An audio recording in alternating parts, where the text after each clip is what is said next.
Asante. Utafuata Francis baada ya. Asante Mheshimiwa Mwenyekiti kwa fursa hii adhimu ya kusema hapa bungeni siku ya leo. Awali ya yote ninatumia fursa hii kumshukuru Mwenyezi Mungu mwingi wa rehema aliyetujalia uhai na aliyetupa zawadi na heshima ya kuwa wawakilishi wa wananchi wenzetu na kuingia katika jumba hili tukufu kwa kipindi cha miaka 5 tukiwa wazima buheri wa afya. Lakini pili, nitatumia fursa hii kumshukuru mwenyekiti wa chama changu, Chama cha Mapinduzi, Dr. Samia Suluhu Hassan kwa kuendelea kutupa imani mimi na wabunge wenzangu katika kujenga taifa imara la Tanzania. Mheshimiwa Mwenyekiti, ninawapongeza Waziri wa Mipango na Waziri wa Fedha kwa hotuba nzuri ya budget. Lakini kwa namna ya kipekee ninampongeza Dr. Profesa Kitila Mkumbo kwa kazi nzuri ya ilani ya uchaguzi ya miaka 5 inayokuja. Nimepata fursa ya kuipitia, kwa kweli inafurahisha na nina hakika mipango ya taifa letu ipo kwenye mikono salama.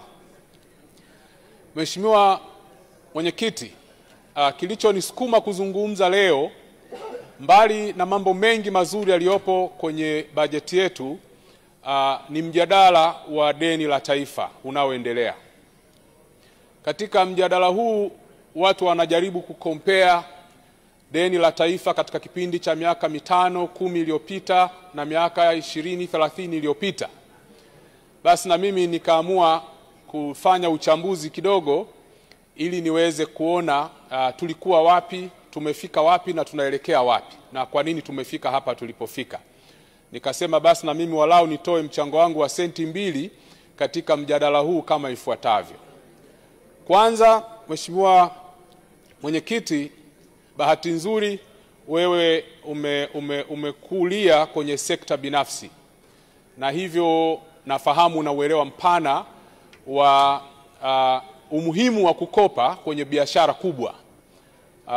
Mheshimiwa Mwenyekiti, utakubaliana na mimi hata pale nyumbani, kwa mfano, kama unalipwa mshahara wa shilingi milioni 3 na unataka kujenga nyumba, unataka kupeleka mtoto wako shule nzuri ya private ya kulipia, unataka kununua gari zuri, lakini unalipwa milioni 3 tu leo, una choice 2.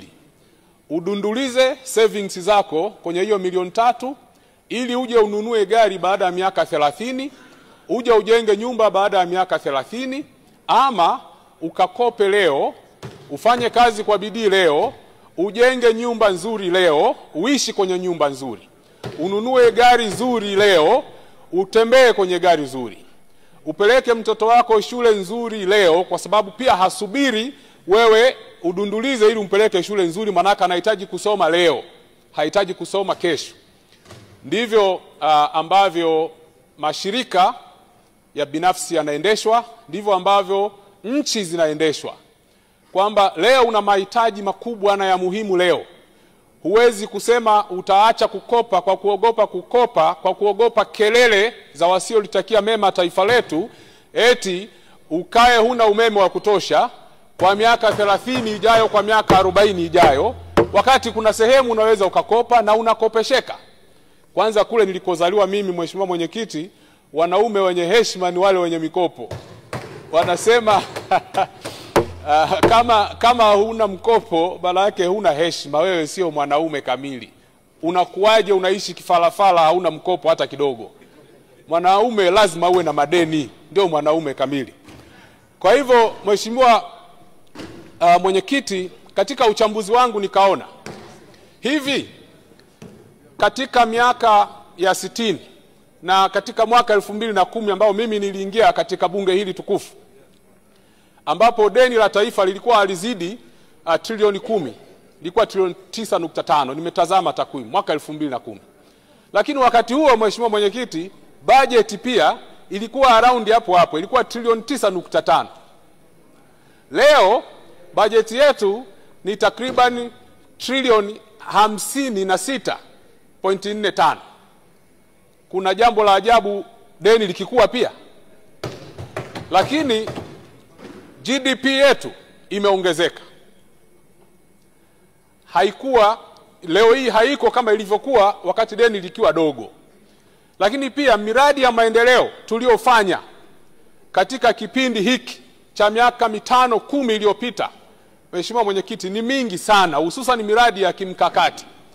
Huwezi kutegemea ulinganishe bajeti yetu ya mwaka 2010 na bajeti ya mwaka 2020 kwa mfano, ama 2024 kwa mfano. Kwa sababu 2024 hata ukitaka kukompea mfano umeme tu, tulikuwa na megawatts katika nchi hii zisizozidi 500 mwaka 2010. Wakati wa deni lilikuwa trilioni 10. Lakini leo bajeti imekuwa, lakini pia deni limekuwa, ila tumepata umeme megawatt zaidi ya 2100.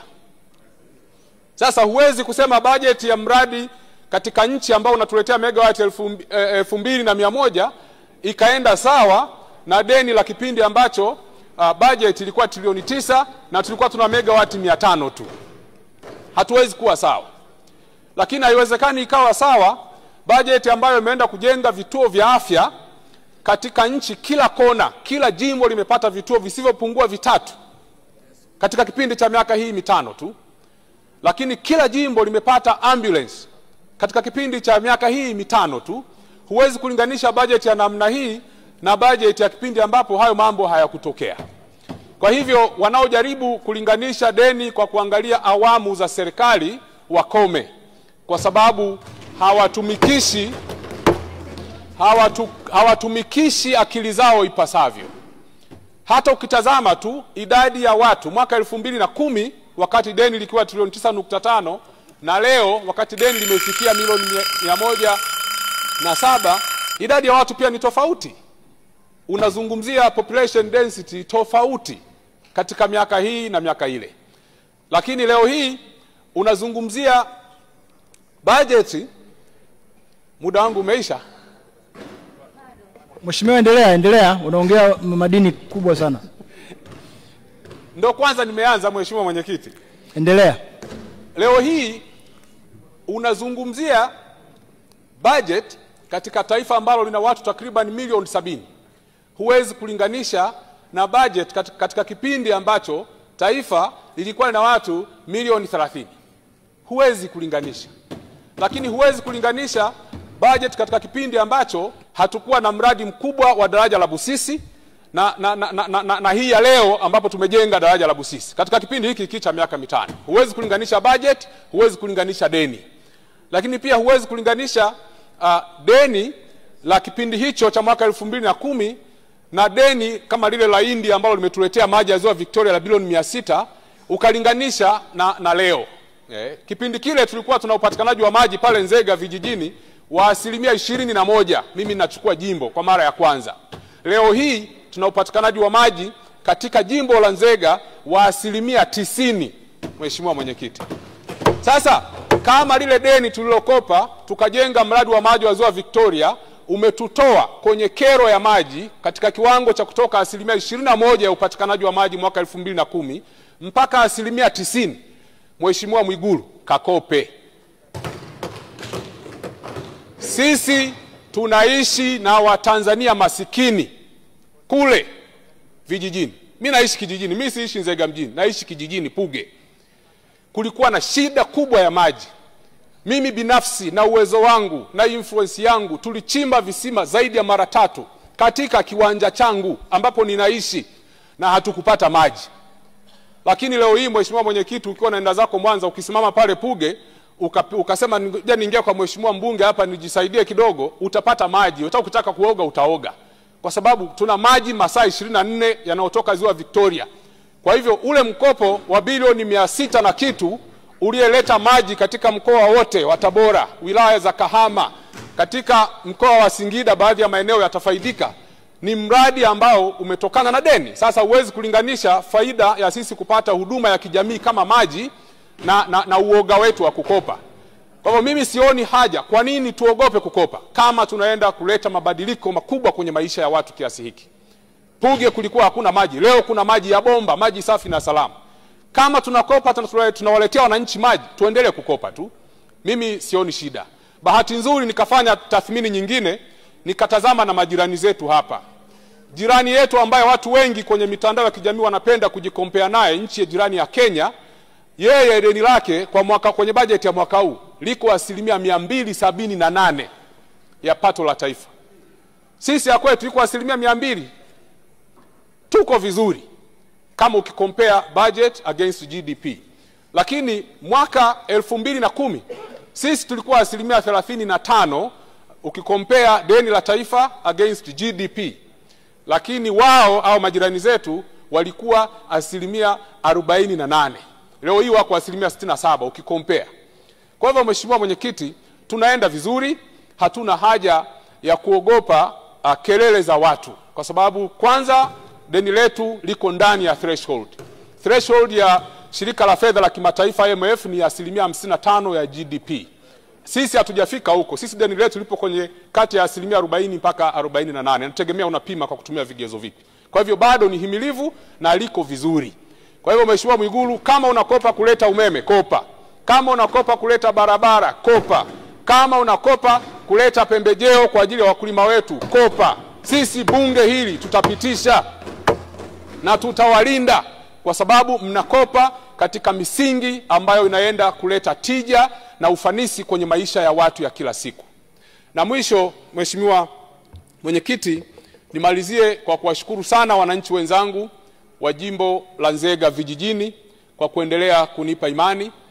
Na wakati nikizungumza hapa siku ya leo, katika hatua za mwisho kabla hatujaenda tena kuomba ridhaa, ni wataarifu tu kwamba sijafika jimboni muda mrefu. Kuna mchwa wana kula hapa na pale, lakini kama atakuwepo mtu ambaye ataweza kushindana na mimi kwa vigezo, basi achukue fomu na ashindane. Nzega ni njema na atakaye aje.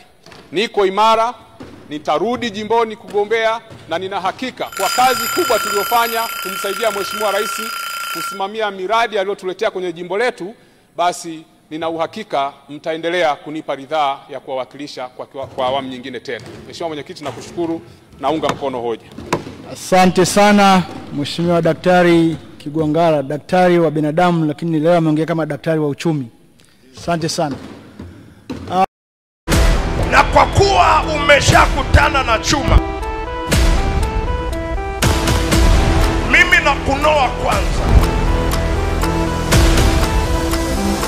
Ni neema na baraka kubwa sana kushiriki mkesha mkubwa kabisa wa Chuma Kunoa Chuma tarehe 27 ya mwezi wa 6 mwaka 2025. Ni hapa Kimara Temboni kwa mtumishi wa Mungu kuhani na Mwalimu Musa Richard Mwacha baba lao. Karibu sana, ni kuanzia saa 12 kamili jioni na kuendelea. Watu wote wa dini zote mnakaribishwa. Chuma Kunoa Chuma, hakika chuma kinakwenda kunolewa. Naitwa Morris.